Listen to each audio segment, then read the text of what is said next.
Level 1. Unpaid co-founder. It's 2 in the morning. Your laptop is the brightest thing in the apartment. On the screen is a spreadsheet with one column still blank, the one marked equity. You haven't drawn a salary in 4 months. Savings? Gone. The credit card isn't far behind. On paper, you own the entire company, every share that exists.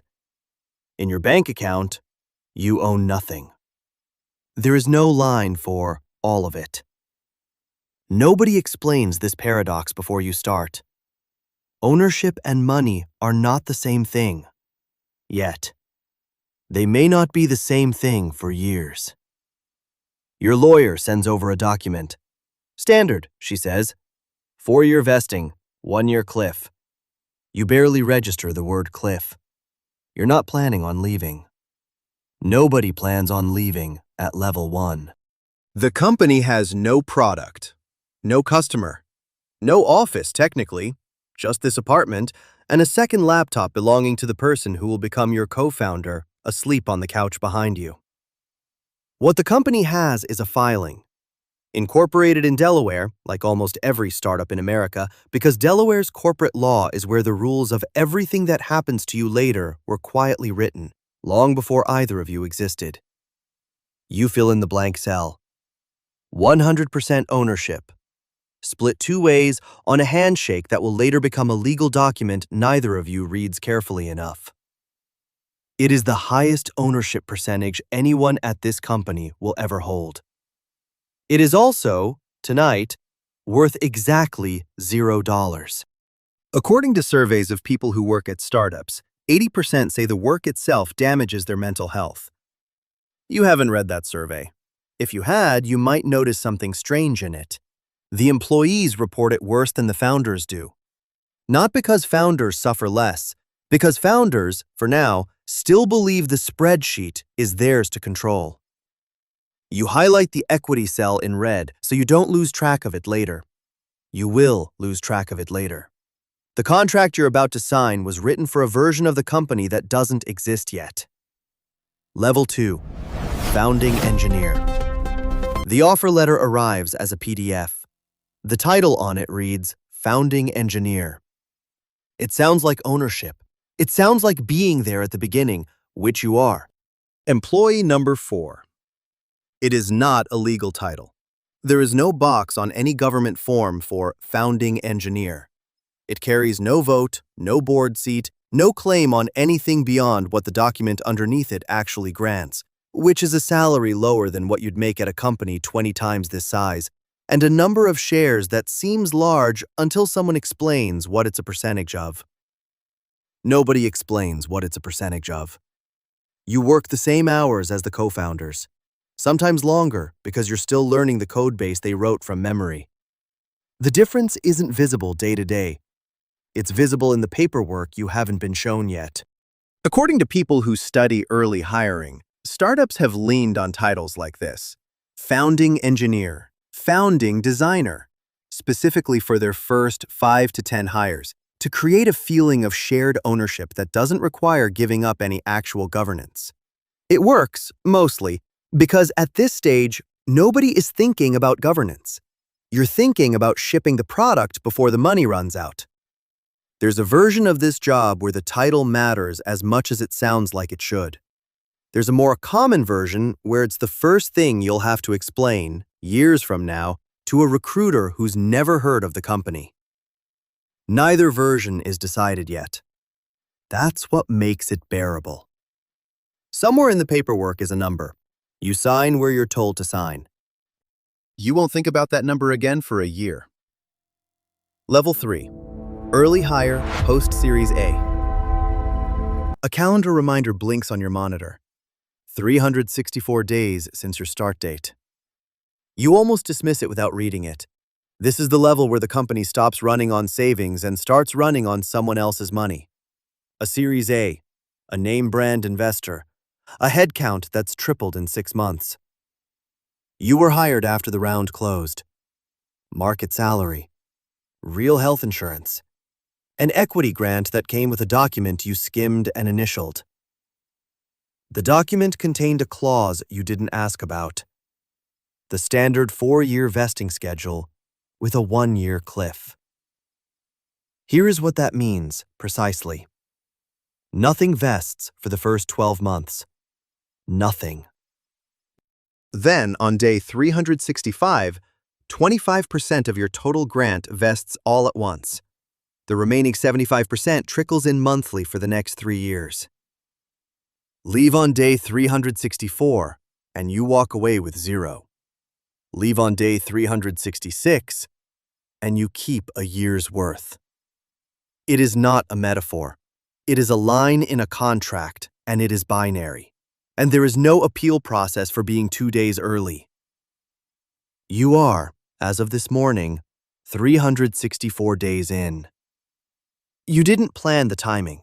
You've just been offered a job at a company you like slightly better for slightly more money, and the offer wants an answer this week. You do the arithmetic. Everyone at this level eventually does the arithmetic. 2 days determine whether the last year of your life was an investment or a donation. Level 4. First Line Manager. Someone new is added to your calendar. A one-on-one, recurring weekly with a name you recognize. The person who sat 2 desks down from you until last month. You are, as of this morning, their manager. Nobody voted on this. There was no announcement, no ceremony. It simply became true the week the company crossed 20 employees. Because, according to research on how startups structure themselves, companies reliably add their first layer of management somewhere around 15 to 20 people, and a second layer around 40 to 50. Not as a philosophy, as a threshold. Past a certain headcount, the founders physically cannot have a direct line to everyone anymore, so a line gets drawn, and someone has to stand on the near side of it. You are standing on the near side of it. The authority feels borrowed. You're managing someone who, 6 months ago, taught you where the coffee machine was. This is also, historically, where the industry's oldest instinct kicks in. Robert Noyce, who co-founded Intel in the 1960s, is remembered for telling his own management team that staying non-union was, in his words, essential for survival for most of their companies. The instinct wasn't new even then. It has shaped how this industry has organized power and resisted it being organized from below since before most of the people at this level were born. You don't think about Robert Noyce today. You think about your one-on-one at 2 o'clock and what you're supposed to say to someone who used to be your equal. The org chart just changed. No one voted on it. It simply became true at headcount 20. Level 5. Director. You now own an entire function. Engineering or sales or product. The department has your name attached to it in the internal directory, and 40 people report up through you, even if most of them don't report to you directly. The company crossed 50 employees 2 quarters ago. That's when your layer appeared. The second one, stacked on top of the first. The same quiet, headcount-driven mechanism that made a manager out of you at level 4, now making a director out of you at level 5. You have a budget. You do not have a vote on how large that budget is next year. You sit in on planning meetings you weren't invited to speak in. You present numbers you didn't set targets for. There's a spreadsheet. There's always a spreadsheet, with a line in it for your department's headcount plan. It's highlighted the same red the equity cell was back at level 1, though nobody who highlights it now remembers that far back. Beneath you, in the org chart, are people whose options recently went underwater. Vested, technically theirs, but worth less on paper than the price they'd have to pay to exercise them. If the company doesn't recover before they leave, those options simply expire. Worthless. Sometimes after triggering a tax bill for shares that were never worth exercising in the first place. You know this. You don't say it out loud in the all-hands meeting. You now own an entire department. You still don't own a seat at the table where its budget is decided. Level 6. VP. The conference room has glass walls and a view of the parking lot. You've been in this room for 2 hours, working through next year's strategy with 5 other people at your level. Your input changes the plan. Twice today, someone rewrites a slide because of something you said. Your name is not on the board deck that goes upstairs afterward. Not as a decision maker. As a line item. VP of your function. Salary redacted for the version that gets circulated externally. Equity refresh grant pending approval from people who are not in this room. You have real money now. 6 figures and climbing, plus stock that gets topped up every year or two to keep you from leaving for a competitor. You have real influence. The kind that shapes a strategy document before it's final. What you don't have is a vote. Not on who runs this company, not on who stays and who doesn't when the layoffs come. If the layoffs come. That decision sits one level up. In a room you're sometimes invited into and sometimes not. There's a story that circulates in rooms like this one about a founder at another company, Adam Newman at WeWork, whose personal shares carried 20 times the voting weight of an ordinary shareholder's, and who at one point personally owned buildings that his own company then leased back from him. Nobody in your meeting brings it up directly. It sits in the room anyway, the way stories like that do, as a reminder of how far up the ladder actual leverage lives. You help decide everything in this room except who gets to stay in it. Level 7. Non-founder C-suite. There's a folder in your desk drawer you haven't opened since your first week. Inside it is your employment agreement, the golden parachute clause, the severance terms, the language your lawyer negotiated on your behalf before you accepted the chief operating officer title. You run this company, functionally, on most days. Product ships because you shipped it. Payroll clears because you signed off on it. The board sees a polished version of the business. You see the actual one, the one with the missed deadline and the client who's threatening to walk. Your signature is on nearly every operational decision this company makes this quarter. Your name is not the one people search for when they look this company up. That belongs to the founder, the one whose face is, increasingly, the face of the brand, whose shares, unlike yours, were structured years ago to weigh more than anyone else's in the room where it counts. You serve at the pleasure of that founder and of the board above both of you. It's in the same folder, in the drawer, in language your lawyer once read aloud to you so you'd understand exactly how replaceable the arrangement makes you, no matter how essential the daily work makes you feel. Your signature is on every major decision this company makes. Your name is on none of the buildings. Level 8. Founder, CEO. Your face is on the cover of a trade magazine this month. The headline calls you a visionary. Your name is the company's name, in most conversations, even though the legal documents distinguish between the two. On paper, you hold more of this company than anyone else alive. The building has your name over the door, informally, if not literally. By every visible measure available to a stranger reading about you, you are the most powerful person in this building. According to research from Harvard Business School, that visibility is misleading. 60% of founders no longer hold the CEO title by the time their company goes public. Fewer than 1 in 4 founder CEOs make it all the way to an IPO still running the company they started. And this is the part that should unsettle you, if you let it. Doing exceptionally well as a founder CEO statistically increases the odds of being replaced, not decreases them. Boards bring in what they call professional leadership once the stakes get high enough to justify it. You are not thinking about that research today. You are thinking about the interview you gave this morning, the one where you talked about your vision for the next 5 years, as though the next 5 years were yours to plan alone. There is a boardroom 2 floors above your office. You've been in it dozens of times. You've never once sat on the side of the table that actually decides whether you keep your job. By every visible measure, you are the most powerful person in this building. The paperwork disagrees. Level 9. Board of Directors/lead VC partner.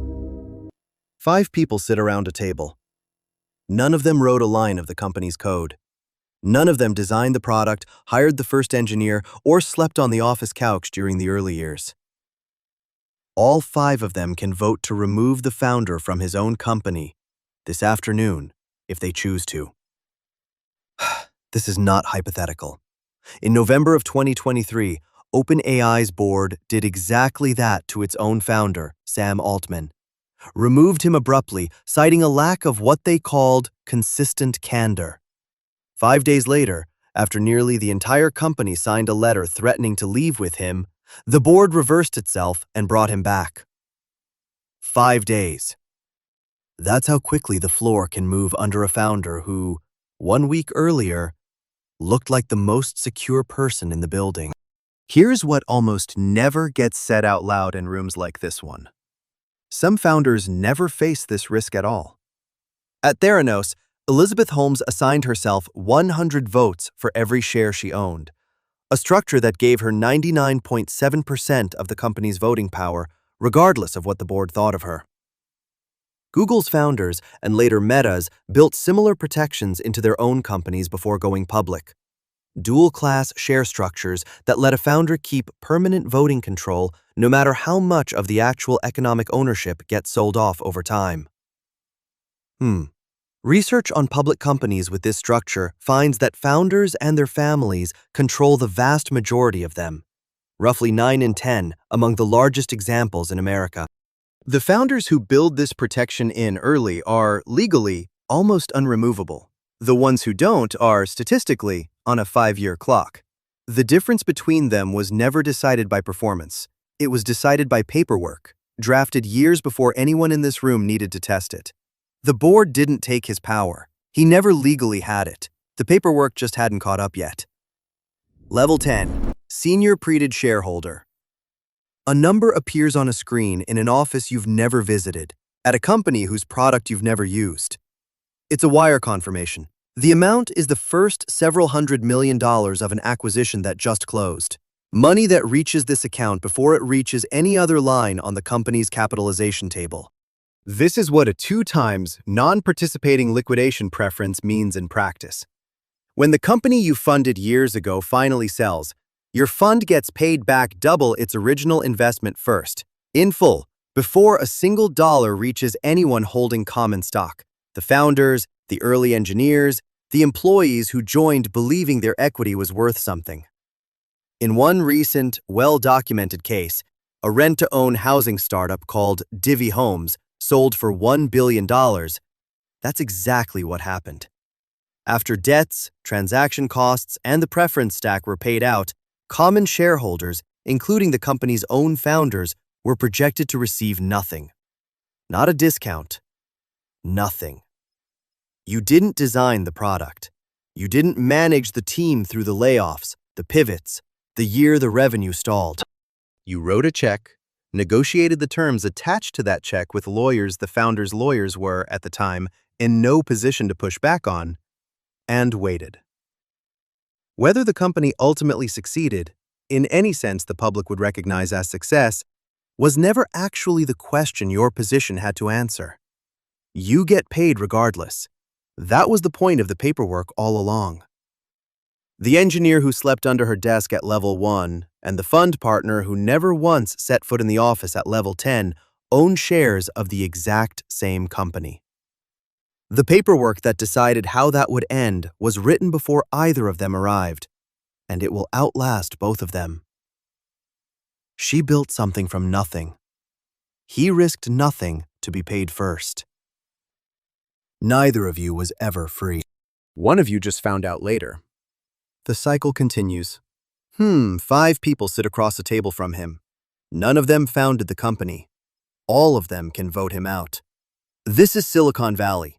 Not the pitch decks, not the ping pong tables, the paperwork.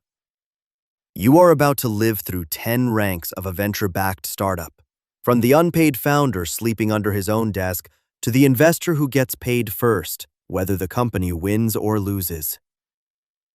Somewhere in between, ownership and power quietly stop meaning the same thing.